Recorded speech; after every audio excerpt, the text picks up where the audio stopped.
President Botha gave you a warning not too long ago. He said if you are looking for trouble, Tutu, you're going to get it. Are you looking for trouble, Archbishop?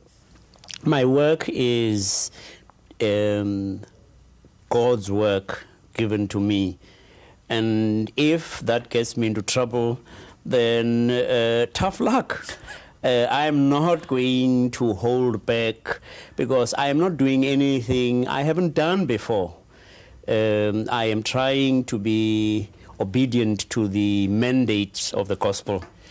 When the South African Law and Order Minister says certain clergy are becoming more and more involved in preaching revolution, is it you he's talking about, Archbishop? What does he mean by revolution is a question you should ask. I mean, is it revolution to say we want a South Africa that is non-racial, that is democratic, a South Africa where black and white can live harmoniously together? Is that revolution? If it is revolution, then we are preaching it. Do you still condemn acts of violence when they're carried out by black militants? How many times have I done that? I am as firm in my opposition to violence that comes from the opponents of apartheid as I am in my condemnation of the violence of... I keep saying it. I say I'm opposed to all forms of violence. And in fact, many young blacks regard me and others like me as moderates who ought by now to be pushed off center stage. The reason I ask you these questions, Archbishop, is the last time we talked, you said if you were a young man today, you wouldn't listen to the advice of Desmond Tutu. Yeah. He's too moderate. But you still think that violence, no matter what the cause, no matter what the purpose, violence is wrong. It is, yes. I mean, that is the teaching of the church.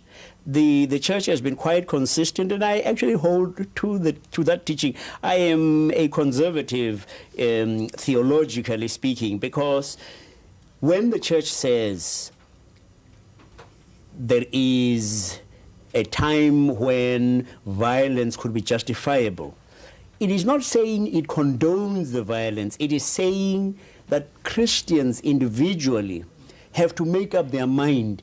Do you want to go to war to end, say, Nazism, or do you want to sit around and let Hitler continue to push babies into gas chambers?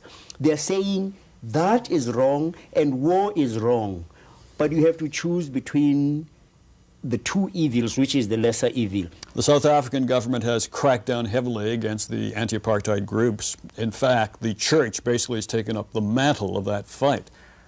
Just how far is the church prepared to go? We are going to go to the limit, non-violently opposing apartheid until it is dismantled. Does that mean preaching civil disobedience? There is no other way left to the church. I have said it is far better to say we are preaching obedience to God. It is a positive thing. It isn't a negative thing. We're not saying we're disobeying your law. We're saying we are obeying God's law. And God's law is for a just society. God's law is for sharing. God's law is for compassion. God's law is for caring. And anything that is opposed to that, anything that treats God's children as if they were rubbish.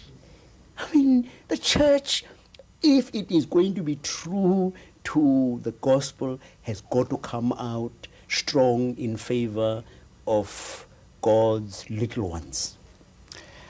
Canada has taken great pride in being a leading voice against apartheid. Yep. It's tried to do something with the other Commonwealth countries. It's spoken at the United Nations. Do you think Canada has gone far enough, or have we just been good in rhetoric and not so good in action?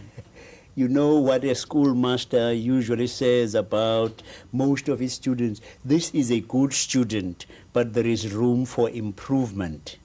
You could say that about Canada. And I do want to pay a very warm tribute to the things that have been said and the things that have been done.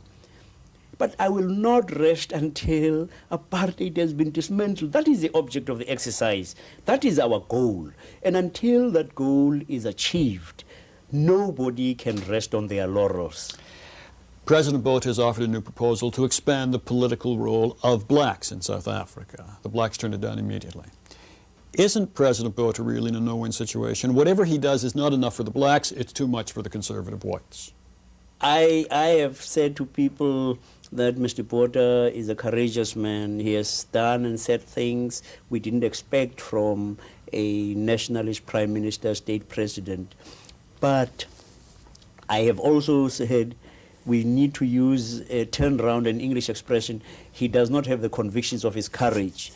He has moved only enough to annoy his right wing, and he will not move far enough to satisfy black aspirations until he gets rid of apartheid. We don't want concessions, little adjustments of apartheid. That won't satisfy us. And it will annoy his right wing as they see a steady erosion of the privileges that they've got. Recently, we've heard many stories about apparent hit teams out to kill leading black activists. Yep.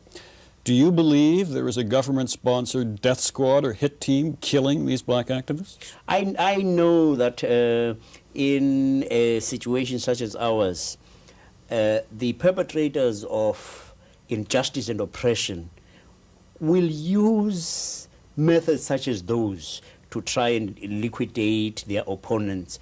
And who else would be interested in killing a Dulcie September in Paris? Who would have wanted to kill Albisex in Maputo? Who would have wanted to kill the ANC man in a hospital bed in Maseru, except those who support the system of injustice and oppression that is apartheid? Do they want to kill Archbishop Tutu?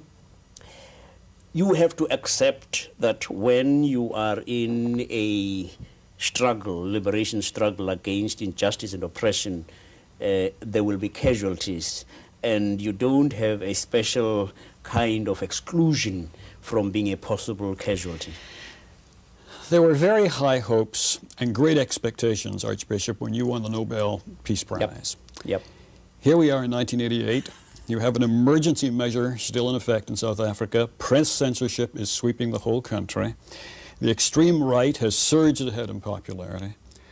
What happened to those high hopes, those great expectations? The West let us down.